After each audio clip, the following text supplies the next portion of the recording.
Hello guys, you're welcome back.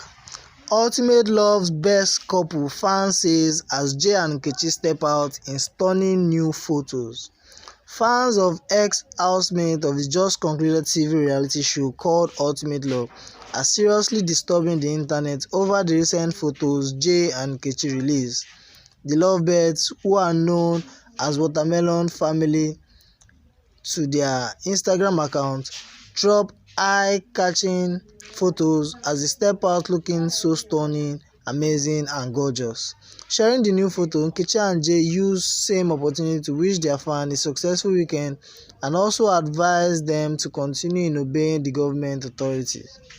In the new photo the potential couple shared recently, they were seen coupling up in a matter that would make one to fall in love without minding or looking at what the world is currently facing.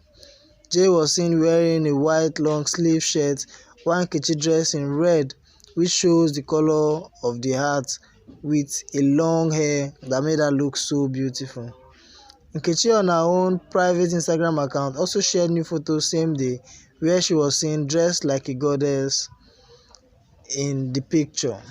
Sharing the photo, Nkechi said the woman she was yesterday introduced her to the woman she is today, which made her to be very excited and prepared to meet the woman she would become tomorrow. Nobody would ever believe that Jay and Nkechi will be so into each other because of the way they were in the love part. It was very hard to see Jay and Nkechi talk, let alone play as a couple. But ever since they left the love part, things changed, and that made their fans to refer to them as the best love couple ever. It might interest you to know that Jay and Nkechi were housemates at the just concluded TV reality show called Ultimate Love, but were paired together by the organizers of the show to become one and search for their ultimate and true love. What do you have to say concerning these new photos released by Jay and Nkechi? Kindly use the comment box below and wish them well if truly you are their fans. And if you are new, don't forget to subscribe and also hit on the bell icon to get new notifications when a story drops.